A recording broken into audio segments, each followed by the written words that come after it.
Happy Monday morning, Team Omega. Today we're going to be working on percentages and how to find percents and finding what percent of a number something is. And let's start with this first problem right here. It says, what is 84% of 300? Well, the first thing we need to remember is that percentage is always based on hundredths. So this means 84 over 100, and 84 over 100 would be 84 hundredths, which would be written like this as a decimal, 0.84. And this is in the tenths, hundredths place.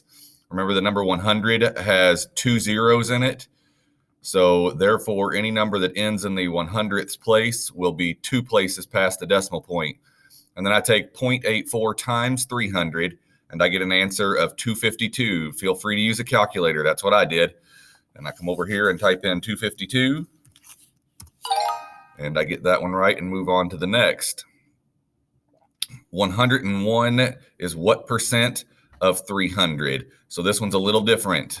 I think I just said 101 is what percent of 300, and it's obviously 111. So if you got 101 or 111, I don't know why I keep saying that, 111 questions right out of 300 on a test, you would find your answer by doing just a simple division problem of 111 divided by 300, and you would get 37%. So I come here and type in 37%. The next question says, what is 8% of 1,000? And where that's going to mess people up is that percentage is always based off of the hundredths place.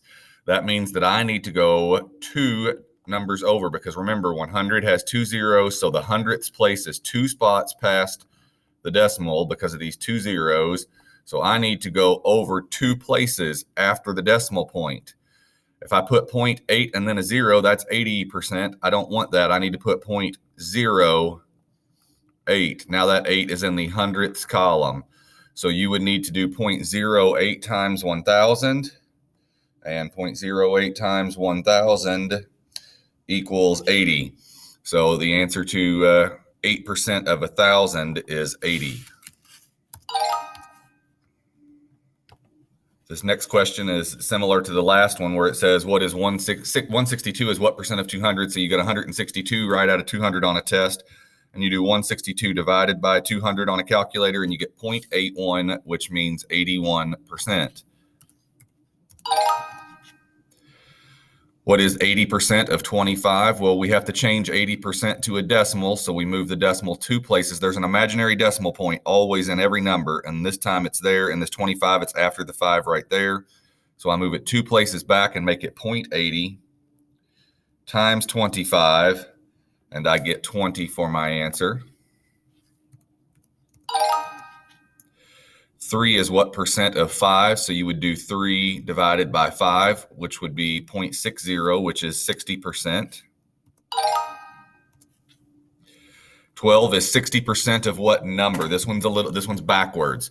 So 12 is 60% of what number? So instead of taking that 0.60 times 12, you need to do 12 divided by 0.60. And 12 divided by 0.60 equals 20. So 12 divided by 20 equals 60%. I'm going to explain that one more time.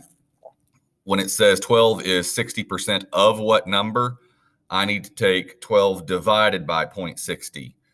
And then that will give me the answer of 20. And then if you do 12 divided by 20, you would get 0.60, which means that 12 is 60% of 20. So the answer to this one is 20. Make sure you shoot me an email or a message today if something's confusing to you, you can't figure this out. And I hope you have a great Monday. I'll see you all soon.